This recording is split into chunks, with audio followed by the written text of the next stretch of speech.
You're in a job interview. The interviewer just asked you a question you completely blanked on. Your brain is empty. Your palms are doing something you didn't authorize. And then, out of absolutely nowhere, you laugh. Not a real laugh. Not a "that was funny" laugh. A weird, involuntary, slightly high-pitched noise that escapes your mouth for no reason you can explain, in a moment that is the opposite of funny. The interviewer smiles politely. You want to disappear into the carpet. And somewhere in the back of your mind, a tiny voice goes, "Why did I just do that?" Here's the thing. That laugh wasn't random. It wasn't a glitch.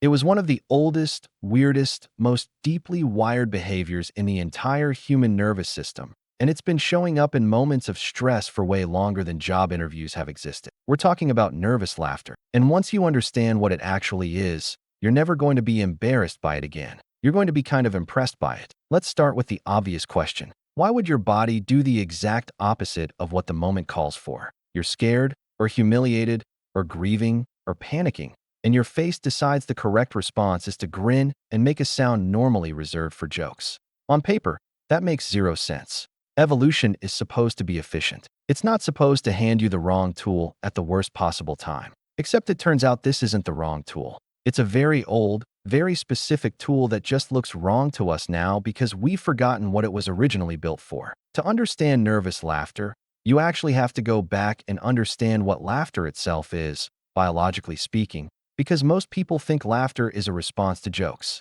It isn't, not originally. Researchers who study the evolutionary origins of laughter have found that laughter almost certainly predates humor by an enormous margin. Some scientists trace its roots back to the panting play behavior seen in great apes, chimpanzees, and gorillas making a breathy, rhythmic vocalization during rough-and-tumble play. That sound is considered one of the closest analogs to human laughter in the animal kingdom, and it has nothing to do with comedy. It's a signal, a social signal that says something very specific to everyone nearby. That signal is roughly this. This situation looks intense, but it's actually safe. Think about play fighting. Two young chimps wrestling, baring teeth, grappling, moving fast and aggressively enough that from a distance it could easily be mistaken for a real fight. The panting laughter sound is what tells both participants and everyone watching that this isn't real aggression. It's play.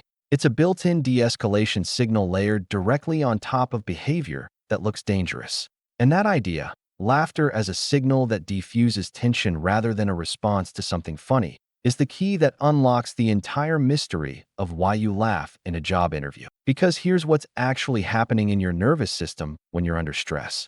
Your body has two major response systems running the show. There's your sympathetic nervous system, which is your fight or flight response, gas pedal fully down, heart rate up, adrenaline flooding your bloodstream, muscles primed. And there's your parasympathetic nervous system, sometimes called rest and digest, which is the brake pedal, the system that calms you back down. Under acute stress, these two systems don't take turns politely. They can actually fire at nearly the same time, especially when your brain registers a threat that isn't physical. A social threat, humiliation, judgment, the gaze of another person evaluating you. Nervous laughter appears to be one of the strange, visible byproducts of that overlap. Your sympathetic system is screaming that something's wrong. Your parasympathetic system is simultaneously trying to bring your body back to baseline, to signal safety, to de-escalate. And laughter, that ancient primate signal for "this is intense, but we're okay," gets triggered as a kind of emergency broadcast, even when the thing you're broadcasting it to is a job interviewer, or a doctor giving you bad news, or literally nobody, because you're alone in your car after a car accident, and you just laughed for absolutely no reason and immediately felt insane about it. Researchers studying this call it a form of emotional leakage. Your body is under more pressure than it can cleanly regulate, and instead of the tension staying contained, it spills out sideways into a channel that wasn't the one you intended to use. It's the same reason people cry when they're overjoyed or laugh at funerals, which happens far more often than anyone admits out loud. The emotional system has a limited number of physical outputs, and under extreme load, those outputs cross wires.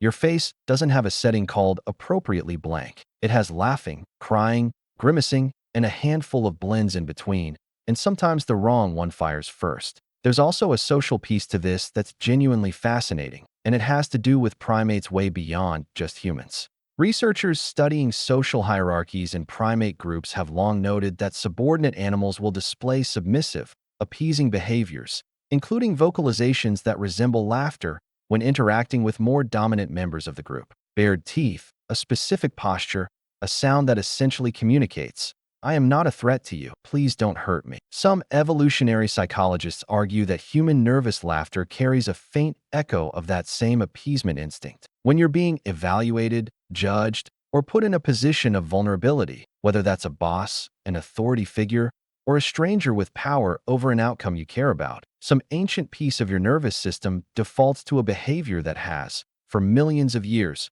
reduced the odds of conflict. You're not consciously choosing to appease anyone. Your nervous system is just running code that's been in the family for a very, very long time. Now here's where it gets even stranger, because nervous laughter shows up in some genuinely extreme circumstances, and the more extreme the circumstance, the more it reveals about what this behavior is actually for. Soldiers in combat have reported laughing uncontrollably in moments of intense danger. People receiving devastating medical diagnoses have laughed while the doctor was still speaking. Survivors of accidents and disasters frequently report laughing in the immediate aftermath, sometimes to their own horror. None of these people found anything funny. What they were experiencing was a nervous system completely overwhelmed, reaching for the fastest available release valve. In situations of acute trauma, that release can come out as laughter just as easily as it can come out as shaking, crying, or a kind of frozen numbness. It's not a character flaw. It's not disrespect. It's an ancient regulatory mechanism doing its best under conditions it was never precisely designed for, because your nervous system evolved for physical threats on a savanna, not for hospital waiting rooms or performance reviews.